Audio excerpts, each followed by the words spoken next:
श्री कृष्णाय नमः। श्री गोपीजन वल्लभाय नमः। श्रीमदाचार्य चरण कमलेभ्ये नमः। श्री गुसाई जी परम दयालवे नमः। श्री गुरुवे नमः। अपने माथे बिराजता सेव्य स्वरूपाय नमः। सर्व वैष्णव ने जय श्री कृष्ण। करहला सुधी अपनी यात्रा पहुंची है। करहला में 3 बेठकजी, गुसाईजीना, महाप्रभुजीना अने गोकुलनाथजीना। गुसाईजीना बेठकजी पर गुसाईजीए टिप्पणी एटले रास पंचाध्यायी एमां जे सुबोधजीनुं वर्णन एमां टिप्पणी नामनो ग्रंथ गुसाईजीए लख्यो। गोकुलनाथजीए वेणुगीतना सुबोधजीमानुं विवरण बधाने संभळाव्युं, एना उपर व्याख्यान कर्युं अने ए सांभळता ज बधानुं शरीरनुं अनुसंधान रह्युं नहीं, એટલે બધા દેહભાન ભૂલી ગયા। ત્યારે ગોકુલનાથજીએ પોતાનું ચરણોદક છાટીને બધાને ભાનમાં લાવ્યા, સાવધાન કર્યા। આટલા સુધીનું આપણે જોયું। હવે ત્યાં બાજુમાં શ્રી મદન મોહનજીનું મંદિર બિરાજે છે અને ત્યાં શ્રીનાથજીના જલઘરો છે। એટલે જ્યાંથી શ્રીજી જ્યારે વ્રજમાં પધારતા ત્યારે એમની સેવા માટે આ જગ્યા પરથી જલ લાવવામાં આવતું અને શ્રીનાથજીનો પ્રાચીન મુકટ પણ આ સ્થાન પર બિરાજે છે।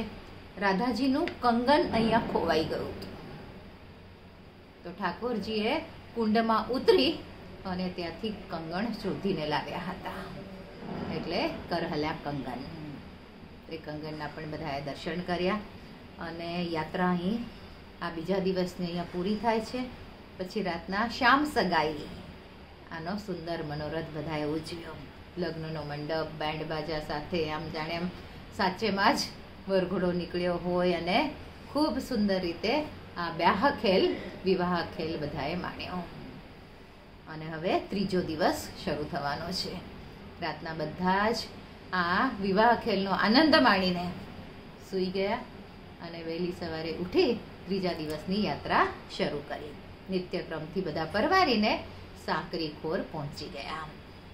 પર્વતની ટેકડી ઉપર બંને બાજુ બધા વૈષ્ણવો આમ છવાઈ ગયા, આમ પોતપોતાની જગ્યા પકડવા માટે વ્યવસ્થિત રીતે બધાને દર્શન થાય એ માટે બધાએ પોતાની જગ્યા રોકી લીધી અને થોડાક સમયમાં વલ્લભ પરિવાર પણ સપરિવાર સાથે સકુટુંબ સાથે ત્યાં પધાર્યા।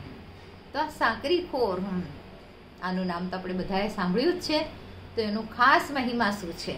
તો એક બાજુ બરસાનાની સફેદ પહાડી છે અને બીજી બાજુ નંદગામની શ્યામ પહાડી છે। એટલે આ શ્યામની પહાડી અને આ સ્વામિનીજીની પહાડી, એટલા માટે શ્યામ અને શ્વેત રંગ છે। અને બંનેની વચ્ચે પહાડીની વચ્ચે એક સાંકડો રસ્તો છે, એકદમ ટૂંકો રસ્તો સાંકડો, એટલે એક જ વ્યક્તિ ત્યાંથી આવ જાવ કરી શકે આવો, એટલા માટે એને સાંકડીખોર કહેવામાં આવે છે।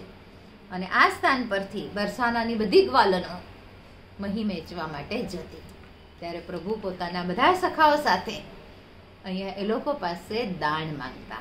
એટલે દાન લીલાનો જે આપણે મનોરથ કરીએ છીએ, દાન લીલાનો ઉત્સવ આપણે માણીએ છીએ 15 દિવસ સુધી, તો એ પ્રભુએ આ સ્થાન પર કરેલી હતી। દાનની લીલા આ જગ્યા પર થાય છે।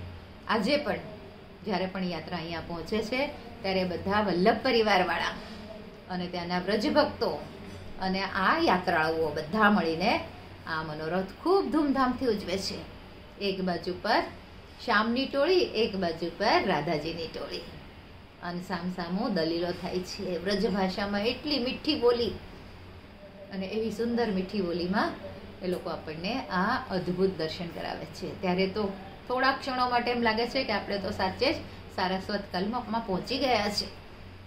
અને ગોસ્વામી આચાર્યો આ લોકો પણ ઉપરણા ઓઢી લે છે, માથે મુકુટ ધરી છે, મટકી લે છે અને એવો સુંદર ખેલ બધાને કરાવે છે।